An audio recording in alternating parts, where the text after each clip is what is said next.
9. Real Madrid, 1950s. This Real Madrid side belongs here because they basically helped to build the idea of footballing fear at club level. Once they started dominating the European Cup, they were no longer just another great team. They were becoming the standard. Alfredo Di Stefano, Ferenc Puskas, Paco Gento. That is not just a talented attack. That is the kind of core that starts turning a club into a myth. And that matters because fear is not always just about tactics. Sometimes it is about reputation. Once a team starts winning that much, on that stage, over and over again, opponents are not just playing the match. They are playing the weight of what that team already is. That Madrid side won the first 5 European Cups. 5 in a row. Imagine what that does to the psychology of the teams facing them. You are not walking into a normal match anymore. You are walking into the sport's biggest stage against the team that already seems to own it. That is why they are on this list. Not because football looked exactly the same back then. It did not. But fear travels through eras, and that Madrid side had aura on a level that helped define what aura even means in football. 8. Chelsea under Mourinho. Chelsea under Mourinho were feared because they made matches feel heavy. That is the best way to put it. If you played against them, the game did not feel open, free, or comfortable. It felt like work. Hard work. Every duel mattered. Every second ball mattered. And if they scored first, the whole thing started to feel like it was closing on you. Look at the spine of that team. Peter Cech in goal. John Terry and Ricardo Carvalho at the back. Claude Makelele sitting in front of them. Frank Lampard arriving late into the box. Didier Drogba bullying defenders. Then Mourinho on the touchline making the whole thing feel even bigger. And in Mourinho's first Premier League season, they conceded just 15 goals. 15. That is ridiculous. That tells you immediately what kind of experience teams were walking into. But what made them feared was not just the numbers. It was the personality. Mourinho gave them that us against the world edge, and Chelsea played like a team that enjoyed making the opposition suffer. They did not need the game to be beautiful. They did not need it to be dramatic. They just needed it to go their way. And once it did, they were brutal at closing the door. That is fear too. Not flashy fear, cold fear. 7. Manchester United, 2008. Manchester United in 2008 were feared because they had too many ways to hurt you. That is always dangerous. Against some teams, you can point to one main threat and build your whole plan around it. Against this United side, what exactly was the plan supposed to be? Cristiano Ronaldo was exploding into that unstoppable version of himself, scoring goals from everywhere and turning every game into a personal challenge. Rooney gave them energy, aggression and chaos. Tevez never let defenders breathe.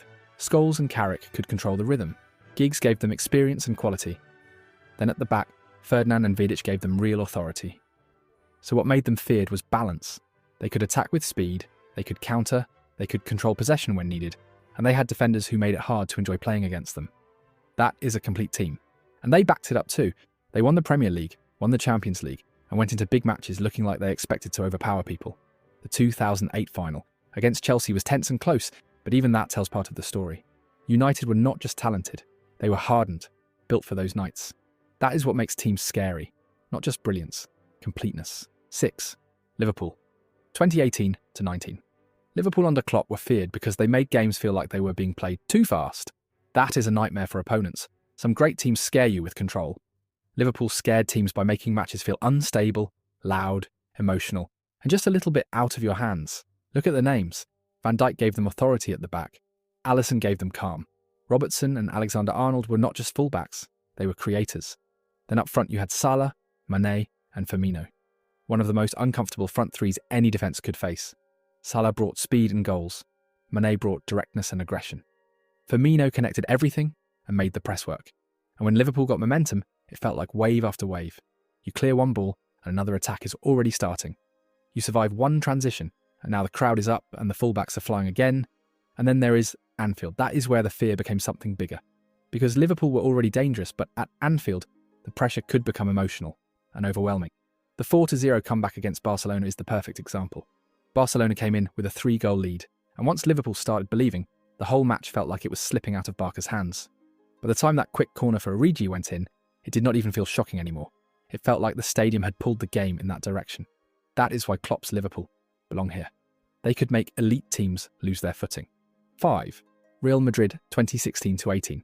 This Real Madrid side were feared because they made the Champions League feel like their territory. That is what made them different. You could play well against them and still not feel safe. You could go ahead and still feel nervous, you could have the better shape, the better plan, even the better first hour, and somehow Madrid would still be standing there, waiting for the moment that changes everything. Cristiano Ronaldo was the headline name, of course, but it was bigger than him. Modric and Kroos gave them control. Marcelo could break games open from left-back. Benzema linked attacks and found space in ways defenders hated. Sergio Ramos brought chaos and belief, which sounds dramatic, but with him it was real. He made big moments feel like they belonged to Madrid, and that is why this team was so uncomfortable to face. They were not always perfect. They were not always as suffocating as prime Barca or as system-driven as great Milan sides. But when the stage got bigger, they got scarier. 3 straight Champions League says everything. Juventus, Bayern, Atletico, Liverpool. Big teams, serious teams, and yet Madrid kept finding a way through. That creates fear. When a team keeps surviving nights they maybe should not survive, eventually it stops feeling like luck and starts feeling like destiny. 4. Ajax 1971-73. Ajax were feared because they made other teams feel outdated. That is a different kind of fear, but it is one of the strongest kinds. It is one thing to lose to a team with better players. It is another to feel like the other team understands football in a completely different way. Cruyff was the face of it, obviously, but Ajax were bigger than one man. Total football meant movement everywhere. Constant rotation, technical quality across the pitch, pressing, intelligence, and very few fixed reference points for the opposition. So if you were a defender, who were you marking? If you were a midfielder, where exactly was the danger coming from? Why did every space keep changing? That is exhausting, mentally exhausting, and that is what made Ajax so feared. They did not just beat teams physically or emotionally, they confused them. They dragged them into a kind of football many sides were not ready for. When a team makes your own ideas feel old, that is terrifying. And Ajax did that while still winning the biggest trophies, which is why they are so high on this list. 3. AC Milan late 80s/early 90s. This Milan side were terrifying because they looked like they had been designed in a lab. Seriously, look at the names. Van Basten, Gullit, Rijkaard, Barisi, Maldini, Costacurta, Tassotti. That is absurd quality on its own. Then add Arrigo Sacchi's structure on top of it, and now it is not just a group of stars, it is a machine. That is what made Milan so feared. They were not chaotic. They were not just talented. They were organised, sharp, disciplined, and relentless. They pressed together, defended together, and punished mistakes with the kind of precision that makes a team feel impossible to deal with. And because they had world-class defenders and world-class attackers, there was no comfort point. Against some great sides, maybe you tell yourself, if we survive their attack, we can still get at them. Against this Milan side, where was the weakness? What are you targeting? There is Barisi commanding the backline, Maldini reading everything, Rijkaard controlling midfield, Gullit running through teams, and Van Basten finishing chances other players do not even see. That is why people still talk about them with that tone, not just admiration, almost disbelief, because they looked complete, and complete teams are frightening. 2. Barcelona 2015. Barcelona 2015 were feared because the punishment could come instantly. That is what separated them from the earlier Guardiola version. Pep's Barca made you suffer by taking the ball, pulling you around, and slowly making the game feel hopeless. This 2015 side had that technical quality too, but the fear was more direct, more explosive, more violent in transition. And that is because of MSN. Messi, Suarez, and Neymar together was just unfair. Messi gave you control, vision, dribbling, and goals all at once. Neymar gave you unpredictability, flair, and the ability to destroy someone one-on-one. Suarez gave you movement, aggression, and finishing in the box. So what are you supposed to do with that? Double Messi and Neymar has room. Sit deep and Suarez attacks the space. Try to press, and now Iniesta or Busquets play through you. That is what made them feared. They did not need long spells to kill a match. One transition, one pass, one run, and suddenly the game was gone. And the stage they did it on matters too. In the Champions League final against Juventus, they looked like a team with too much quality to fully control. Even when Juve got back into the game for a bit, you still felt that Barca had another gear. Because when you have that front three, the fear never really leaves the opponent.